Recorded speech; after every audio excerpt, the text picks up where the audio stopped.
మీరు ఒక్కసారి నిజంగా ఆలోచించారా? మీ లైఫ్‌లో అన్నీ చాలా బాగున్నాయి. మంచి భర్త, రత్నాల్లాంటి పిల్లలు, ఫైనాన్షియల్ ప్రాబ్లమ్స్ లేవు. బయట నుంచి చూస్తే పర్ఫెక్ట్ లైఫ్ అని అనిపిస్తూ ఉంటుంది. కానీ మైండ్‌లో మాత్రం ఎంప్టీ ఫీలింగ్. ఎటువంటి రీజన్స్ కూడా ఏం కనిపించట్లేదు. ప్రాబ్లమ్స్ గూడా ఏమీ లేవు. ఇది మీ ఒక్కరి ఫీలింగ్ మాత్రమే కాదు ఫ్రెండ్స్. చాలా మంది మహిళలు ఇలానే ఫీల్ అవుతూ ఉంటారు ఏదో ఒక స్టేజ్‌లో. అందుకోసమే ఈ వీడియో మనలాంటి మహిళల కోసం. ఈ వీడియో చివరి వరకు చూడండి ఫ్రెండ్స్.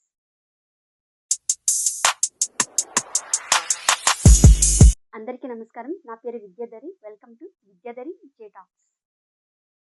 నాకు ఒక సిస్టర్ మెసేజ్ చేశారు.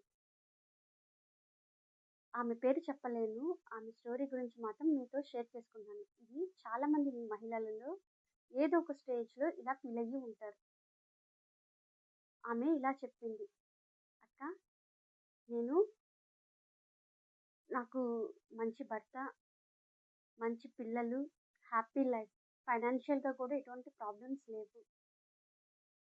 కానీ నా మైండ్‌లో మాత్రం ఎంప్టీ. బయట నుంచి చూసే వాళ్ళకేమో నాది పర్ఫెక్ట్ లైఫ్ అనిపిస్తుంది. నీ అంత అదృష్టవంతురాలు ఎవరు లేరు అని చాలామంది అంటూ ఉంటారు. కానీ నా మైండ్ మొత్తం ఎంప్టీగా అనిపిస్తూ ఉంది. ఉదయం లేచినప్పటి నుంచి రాత్రి పడుకునేంత వరకు అన్ని పనులు చక్కగా చేస్తాను. కానీ రాత్రి అందరూ పడుకున్న తర్వాత నేను కూర్చొని ఆలోచిస్తూ ఉంటాను. నేను నా లైఫ్‌లో ఎక్కడున్నాను అని. బయటకేమో నవ్వుతూ ఉంటాను కానీ లోపల మాత్రం టైట్‌గా ఫీల్ అవుతూ ఉంటాను. బయటికి స్ట్రాంగ్‌గా ఉంటాను. లోపల మాత్రం ఎమోషనల్‌గా డ్రైన్ అయిపోయి ఉంటాను. అందరి మాటలు వింటాను. నన్ను ఎవరు వినట్లేదు అని అనిపిస్తూ ఉంటుంది. లాస్ట్‌లో ఇంకొక లైన్ చెప్పింది. నా లైఫ్‌లో నేను బ్రతుకుతున్నట్లు అనిపించట్లేదు అని. మీరు వింటున్నారా? సైకాలజీ ప్రకారము ఇదేమి పెద్ద ప్రాబ్లమ్ ఏమీ కాదు కానీ మీ మైండ్ ఇచ్చే ఒక సిగ్నల్. సింపుల్‌గా చెప్పాలి అంటే మన లైఫ్‌లో 2 పార్ట్స్ ఉంటాయి.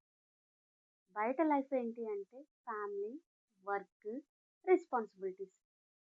లోపల లైఫ్ వచ్చేసేటప్పటికి ఎమోషన్స్, ఫీలింగ్స్, శాంతి, ఇవి అన్నమాట. బయట లైఫ్‌ని మనం పర్ఫెక్ట్‌గా చేస్తాం. ఫ్యామిలీని చూసుకుంటాం, రెస్పాన్సిబిలిటీస్ మెయింటైన్ చేస్తాము, వర్క్ బాగా చేస్తాం. కానీ లోపల లైఫ్ అయినటువంటి ఎమోషన్స్‌ని, ఫీలింగ్స్‌ని, శాంతిని ఇగ్నోర్ చేస్తాం. దీనివల్ల మన మైండ్ టైర్డ్ అయిపోతుంది. ఎమోషనల్‌గా డ్రైన్ అవుతూ ఉంటాం. ఫైనల్‌గా వచ్చేసేటప్పటికి మైండ్ అంతా ఎంప్టీనెస్ వచ్చేస్తుంది. సైకాలజీలోని ఎన్ఎల్‌పి ప్రకారం సింపుల్‌గా చెప్పాలి అంటే wherever your focus goes feelings follows. మీరు అందరినీ సంతోషంగా ఉంచాలని చూస్తారు. మిమ్మల్ని మీరు ఇగ్నోర్ చేస్తారు.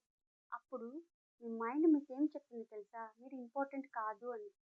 అందువలన మీ ఫీలింగ్స్ అనేటివి డల్ అయిపోతాయి. మీ హ్యాపీనెస్ అనేది ఆటోమేటిక్‌గా తగ్గిపోతుంది. కానీ సొల్యూషన్ ఉంది. చాలా సింపుల్‌గా రెగ్యులర్‌గా చేస్తే మీ లైఫ్ మారిపోతుంది. మొదటిది అవేర్‌నెస్. మీ ఫీలింగ్స్‌ని యాక్సెప్ట్ చేయండి.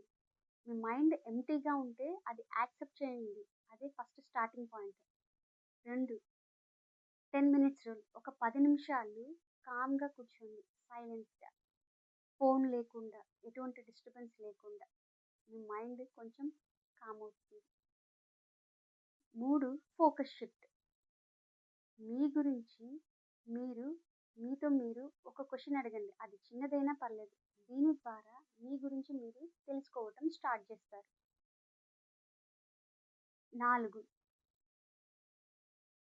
Happiness anchor. Close your eyes. మీ లైఫ్‌లో జరిగిన ఒక హ్యాపీ మూమెంట్‌ని గుర్తు తెచ్చుకోండి. స్ట్రాంగ్‌గా ఫీల్ అవ్వండి. దాని ద్వారా మీ మైండ్ కొంచెం రిలాక్స్ అవుతుంది. ఇది రిపీటెడ్‌గా చేస్తూ ఉండండి. తర్వాత ఒక స్మాల్ యాక్షన్ తీసుకోండి. అది మీకిష్టమైన పని సింగింగో, గార్డెనింగో ఏదైనా గానీ ఒక చిన్న యాక్షన్ తీసుకోండి. దీని ద్వారా మీరు మీతో కనెక్షన్ స్టార్ట్ చేస్తారు. అప్పుడు మీ మైండ్‌లో మీకు ఎంప్టీనెస్ అనేది ఉండదు. మీ ప్రెజెన్స్ ఉంటే మీరు ఎంప్టీగా ఉండరు. ఇప్పటివరకు అందరి కోసం చాలా చేసి ఉంటారు. మీ లైఫ్‌లో మీకోసం కొంత టైం కేటాయించండి. కామెంట్ చేయండి. ఐ చూజ్ మైసెల్ఫ్ అని. ఏ మహిళకు అవసరమో ఆ మహిళతో ఈ వీడియోను షేర్ చేయండి. ఎందుకు అంటే ఎంపీగా ఉన్న మహిళకు రీచ్ అయితే ఆమె కూడా చేంజ్ అవ్వచ్చు. రీచ్ అయ్యేలా చూడండి. సబ్స్క్రైబ్ చేయండి. మీ లైఫ్‌లో మోస్ట్ ఇంపార్టెంట్ పర్సన్ ఎవరు అంటే అది మీకు మీరే. నెక్స్ట్ ఎపిసోడ్‌లో కలుస్తాం. Until then signing off. నమస్తే.